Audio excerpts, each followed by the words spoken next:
சந்தானம் வந்துலாம் அன்பிலீவபிளான ஒரு ஒர்க். உண்மையாகவே இது ஒர்க்குனா என்ன சொல்கிறீங்க? Hard work. எப்படின்னு சொல்கிறேன்னா, என்னோட ஏடிஸை போட்டு நச்சுவார். இப்போ உதாரணத்துக்கு நெக்ஸ்ட் வீக்கில் அடுத்த ஷெட்யூலில் வந்து என்ன சீனுங்கிறத வந்து நச்சு அந்த சீன் பேப்பர் வாங்கிட்டு போயிடுவார். வாங்கிட்டு you have a team of ஒரு 3-4 persons. அவங்க எல்லார்ட்டையும் அந்த சீனை கொடுத்து எழுத சொல்லுவார். இந்த சீன் பேப்பர் கொடுக்க மாட்டார். இந்த சீனை எக்ஸ்பிளைன் பண்ணி நீங்கள் எழுதுங்க. இப்போ அவங்க எல்லாருமே எழுதுவாங்க. அவங்க எழுதுனோடனே சந்தானம் அது எல்லாத்தையும் கலெக்ட் பண்ணி அதை எல்லாத்தையும் கோர்த்து இவரோட ஐடியா போட்டு இவர் அதை ஒரு சீன் பேப்பராக எழுதுவார். அந்த சீன் பேப்பர் ஃபைனல் பண்ணிட்டு இந்த 2 சீன் பேப்பர் இருக்கும். இப்போ நான் எங்களோட சீன் பேப்பர், அவர் எல்லாம் டிரைவ் பண்ணி அது வர்ற சீன் பேப்பர், இதை 2ஐயும் கிளப் பண்ணி அவர் ஒரு சீன் வெர்ஷன் ஃபைனல் கொண்டு வருவார். Brilliant, nice. வருவார், வந்து இது சஜஷனாக கொடுப்பார். இதுக்கப்புறம் அது எடுத்துக்காது என்னோட இஷ்டம். அது ஒன்று. அதோட விட மாட்டார். இப்போது சந்தானத்தோட ஒர்க் என்னென்னா, அதுக்கப்புறம் என்ன பண்ணுவார்னா, லொக்கேஷனில் ஒவ்வொரு ஷாட்டுக்கும் பார்த்தீங்கன்னா ஃபோனோட போய் உட்காந்துக்குவார் தனியாக. You won't talk to anybody.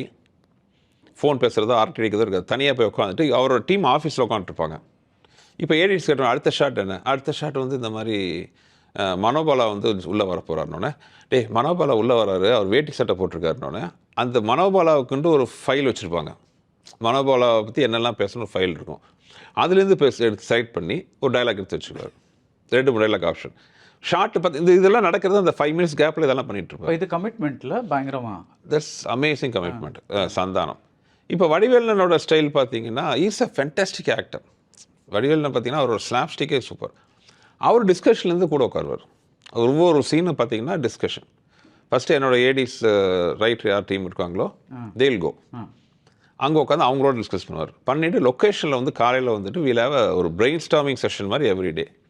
அந்த சீனில் என்னெல்லாம் பண்ணலாம், இது பண்ணலாமா, இந்த டைலாக் பண்ணலாமா. அதுக்கப்புறம் த வே எலிவேட்ஸ் த பெர்ஃபார்மன்ஸ் இந்த short is seem to believe. அந்த பார்த்தா தான் நம்ப முடியும். அந்த சீன் எப்படி எலிவேட் பண்ண, அவர் அந்த பெர்ஃபார்மன்ஸ் எப்படி அது மேலே தூக்குறாருங்கிறதெல்லாம் வந்து ஒரு பீயிங் ஒரு ஃபேன் மாதிரி தான் உட்காந்து பார்த்துட்ருப்போம் பின்னாடி.